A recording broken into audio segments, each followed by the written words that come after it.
अस्सलाम वालेकुम। मेरे चैनल को सब्सक्राइब करें, लाइक करें, मेरी वीडियो को फुल वॉच करें। एहसास कभी कह कर नहीं करवाया जा सकता। इंसान होना हमारा इंतखाब नहीं, कुदरत की अता है, लेकिन अपने अंदर इंसानियत बनाए रखना हमारा इंतखाब है। बोलने में जल्दबाजी मत करें, बोलने से पहले 1000 बार सोचें और बोलने के बाद उस पर कायम रहें।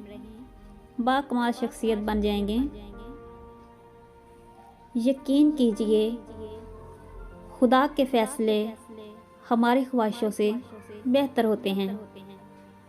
कभी कभी ज़िंदगी की हकीकतों को कबूल करने के लिए मजबूत नहीं, बेहिस होना पड़ता है।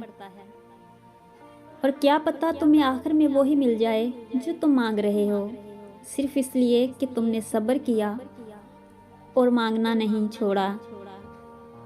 कबूलियत और मौजज़ों के इशारे अल्लाह यूँ भी देता है कि ना तुम्हारे दिल को इंतज़ार से थकने देता है, ना तुम्हारी ज़ुबान से दुआओं का सिलसिला रुकने देता है। खुश रहने का मतलब ये नहीं कि सब ठीक है, इसका मतलब ये है कि आपने फैसला कर लिया है कि रब के सिवा अपने दुख किसी को नहीं दिखाने। खिज़ां के गिरते पत्तों को हकीर मत समझना, क्योंकि नहीं पत्तों के गिरने से बहार आती है। अच्छा बुरा हर वक्त गुजर जाता है, वक्त का काम है गुजरना। मुश्किल वक्त भी गुजर जाता है, याद रहता है तो बस इतना कि किसने मुश्किल वक्त को मुश्किल तरीन बनाया और किसने आसान। वक्त एक जैसा नहीं रहता। अगर आज आप अल्लाह की आजमाइश में मुब्तला हैं तो यकीनन कल आप पर अल्लाह का करम भी होगा। कुछ बातों का जवाब सिर्फ खामोशी होती है, और खामोशी बहुत खूबसूरत जवाब है।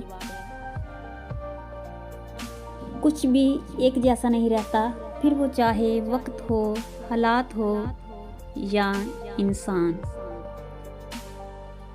अल्लाह पाक देर तो कर सकता है, लेकिन बंदे को मायूस नहीं कर सकता। मोहब्बतें पाने वाले खुश नसीब नहीं होते, बल्कि मोहब्बतों को संभाल कर रखने वाले लोग ज़्यादा खुशकिस्मत होते हैं। इंशाल्लाह एक दिन तुम्हारी वो सब दुआएं कबूल होगी जो तुम अपने रब से रो रो कर मांगते हो।